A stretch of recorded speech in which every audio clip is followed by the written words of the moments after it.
Well, it's a surprise to some living here in the city's far west end that jet fuel is being transferred below the surface. It's running through a major pipeline that starts all the way in Hamilton. And as we've been reporting, that pipeline is about to be replaced. Last night, we told you about some of the safety concerns being raised at City Hall. Well, we now take a look at the impact this could have on neighborhoods and traffic as a pipeline replacement coincides with major construction already underway on the Finch Avenue LRT.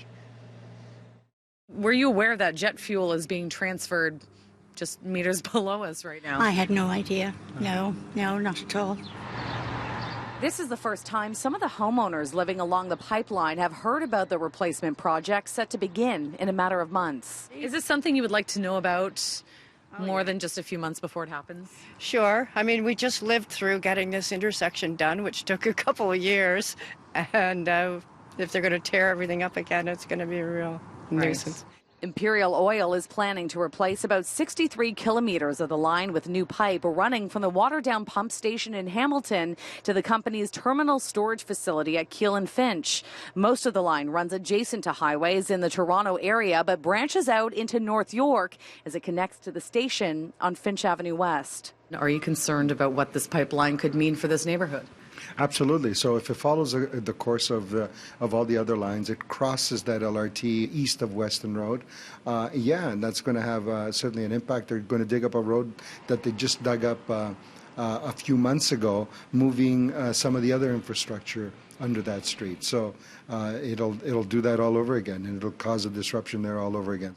In an email, Imperial Oil tells City News it will implement traffic control plans and mitigate measures to minimize any local traffic impacts. Closures to paved roadways will be avoided by using trenchless construction methods, which allow installation of the pipeline using only an entry and exit point on either side of the road without disturbing the surface.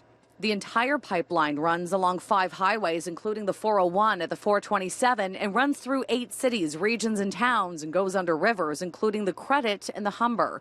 Councillor Perruzza points to the pipeline break in Michigan back in 2010. And you want to make sure that as they cross those water courses, that if it's a worthy project and it's going to be built, that it's going to be built in such a way that you safeguard against ruptures or spillages that contaminate our water system and can contaminate our water courses. Very, very destructive for all of us. If it's a worthy project, that it proceeds. If it's not a worthy project, then we fight it with all our means. Now, Imperial Oil tells me that it's already in the process of replacing pipeline where it intercepts with the LRT construction on Finch Avenue. That should be completed sometime in July. The oil company assures me that it will not slow down the transit build in any way. Now, construction on the pipeline in Toronto is slated for the fall. The project still has to be approved by the Ontario Energy Board. I'm being told that is likely. City of Toronto will attend a hearing coming up to voice its concerns and to make sure the proper safeguards are in place.